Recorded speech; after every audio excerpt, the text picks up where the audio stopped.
Друзья мои, извиняюсь за черный экран, просто времени сейчас нет.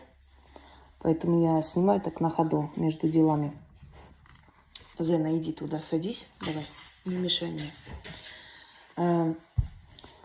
Сейчас у нас луна кровавый лилит. Это когда есть черная лилит, луна. Это когда черный ободок. Вот такой тонкий ободок над луной. Многие видели. Есть кровавый лилит. Кровавый лилит выходит редко, когда луна входит в созвездие Скорпиона и называется затмение или черное затмение, или лунное затмение. Есть луна Геката. Это когда луна абсолютно белая, огромная, такая холодная луна. Это Геката. А лилит, как правило, это кровавая луна. Это красная луна. Ну, может и не быть особо красной, но период кровавой луны. То есть красный ободочек маленький, ну где-то с какой-то части планеты она и красной кажется, с другой может быть и обычная луна показаться, но лунное затмение входит в созвездие Скорпиона, то есть соединяется, и этот период называется кровавая луна или кровавая лилит.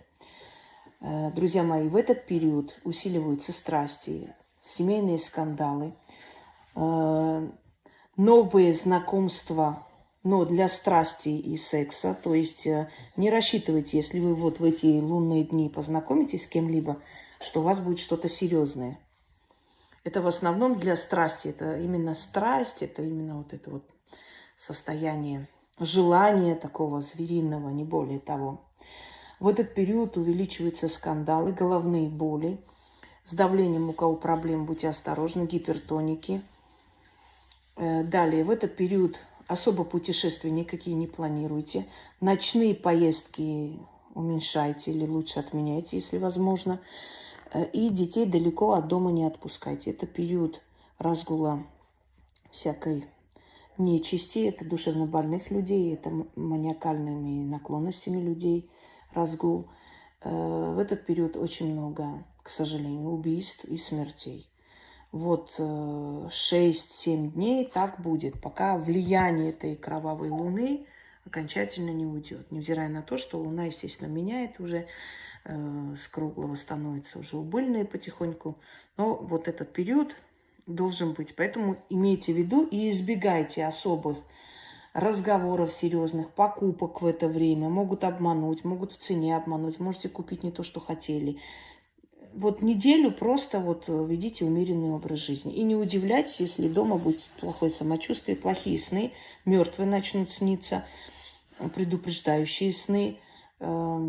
И вот в такие периоды мне иногда пишут вопрос, вот время кровавой луны, что провести, ничего не проводите. Обычным людям лучше не вмешиваться в такие процессы. Это больше нужно практикам знать, и больше практикующие люди в это время проводят определенные работы, больше порчи, любовные зазывы, но больше порчи. И самоукрепление, усиление себя, своей силы, призыв определенных духов, как правило, темных сфер, для того, чтобы их колдовство было удачным и, собственно говоря, действенным и таким, каким они хотят быть, да, чтобы у них было сильное, настоящее мастерство. Они укрепляют себя временами. В кровавую луну лучше простым людям просто проводить ритуалы благодарения богов. То есть усилить свою связь с ними, чтобы быть под защитой. Защиту читать в эти дни лучше. На здоровье не надо делать ничего, потому что не справится очень сильное влияние Луны, и вам придется перетерпеть и головные боли, но таблетку выпейте, в крайнем случае. Особо ритуалами сейчас не увлекайтесь, кроме защиты. А профессионалы, они сами знают, им говорить нечего, что делается при кровавой луне. Вам это не нужно затрагивать, особенно такие моменты. Вообще лунный цикл, да, если там, ну, откройте, посмотрите «Луна в магии», у меня там все объяснено для обычных людей, для ритуалов, как оно влияет. Но именно такие определенные времена, да, Луна Геката, черная лилит, кровавая лилит и так далее, это больше касается практиков. людям, не занимающимся магией профессионально, сюда лезть не стоит. Даже тем, кто занимается и не недавно, скажем так, ну, кому дано. Я не про тех говорю, кто Таро купил и инструкцию считает, что она уже великая ведьма. Нет. Тем, которым дано и у которых небольшой, скажем так, опыт пока еще, даже им не стоит лезть в такие сильные дни. Всем удачи, всех благ, и в эти дни будьте осторожны.